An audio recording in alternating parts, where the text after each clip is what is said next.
This board looks nice. It smells good too, but I wonder... Hey, Keaton. Yeah. Can you please get the cooler down? Oh, sure. I'll get that right now.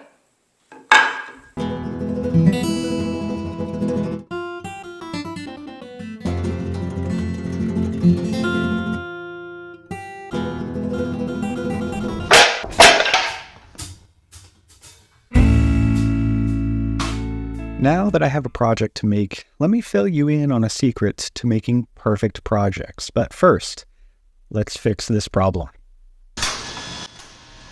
That kickback happened because the offcut got stuck between the throat plate and the blade, which I'll solve here with a zero clearance insert, which is actually one of the secrets that I'm going to explain here in a second.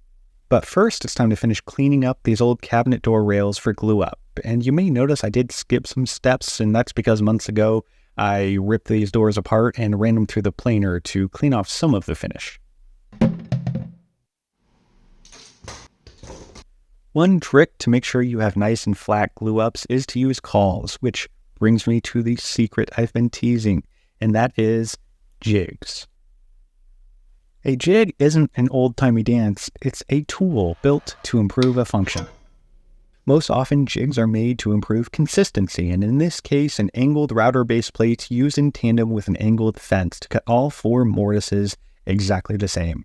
But this is the third jig of this project, the first being the zero clearance insert, a jig for safety, and the second being the cawls. But really, any everyday object can be used as a jig. But the point is, once you start thinking of your projects as a series of operations that can be improved by using a jig, you'll increase consistency, which makes things go together easier and improves the quality of your work. And while you were watching me cut those tenons, you noticed that they were a little bit thick, and that is one of the reasons this is a secret, and it's because things are made perfect, meaning I can intentionally leave parts big and trim them down to fit exactly the way that I want them to. All right, confession time. I thought I was going to be able to cut a simple miter along these two pieces, join them together, have them slide right into those mortises. But as you can see here, there's a gap. And that's because I actually needed to do a compound angle on these, which means that I would have had to cut at the miter and at a taper. I didn't, and I don't really have enough material to go ahead and do that at this point. So my alternative solution is to use that guy over there, the ultimate cross-cutting jig, the miter saw.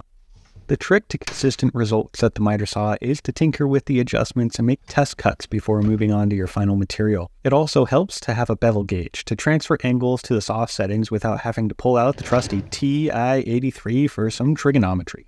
But my point is, perfection is an illusion. For instance, this project would have been perfecter if I had made another jig to trench these tenons with the miter saw, but I didn't, and opted for hand cutting them instead. And that's because a perfect project in my book is one where you achieve your goals, and my goal was to practice my hand tool woodworking. So I ask you, what goal are you setting for yourself for your next project? Let me know down in the comments.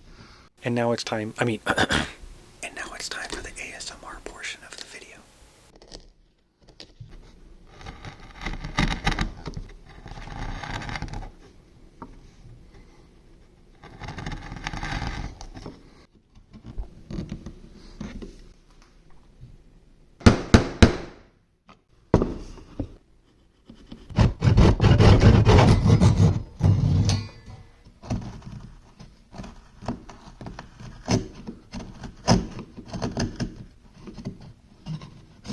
Alright, enough of that. With the mortises squared, it's time to fit the legs and move on to honing the details of this project.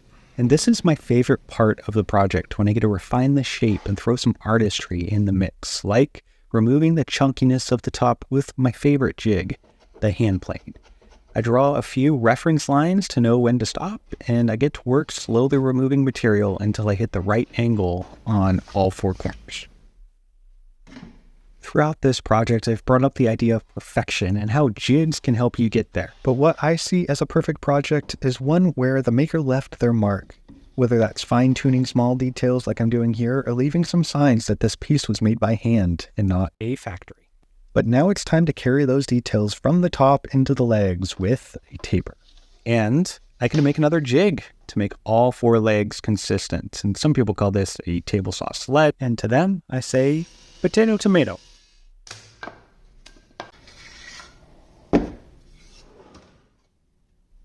Lucky for me, I couldn't think of any reason to rush this project and head back inside, so I spent the extra time working on these small little details. But one thing that does save you some time is sanding before assembly. Just be careful with where you put your glue to minimize squeeze out and prevent extra cleanup after the fact. With the stool together, it's time to address a problem. It doesn't sit quite flat, but it's pretty easy to address by marking the high spots and removing them. But I'll throw a second detail at it anyway, some felt feet, which will help level the stool and prevent it from scratching up the hardwood floors. Now, I could have spent a few more hours tinkering with this project to fix things like this gap here or a couple of little bug holes there, but I'm content with leaving them because to me, a perfect project is one that fulfills the goals that prompted it, and since I've forgotten that, let me bring this stool in to show off this project to my wife. I thought I asked for the cooler. Don't worry, I wasn't going to leave you hanging without some glamour shots. And while I have you, don't forget to go follow me over on Instagram and Facebook, where I post updates about projects that I'm working on. And if you like this video, I think you'll like this one right here, where I build an $8,000 dining table.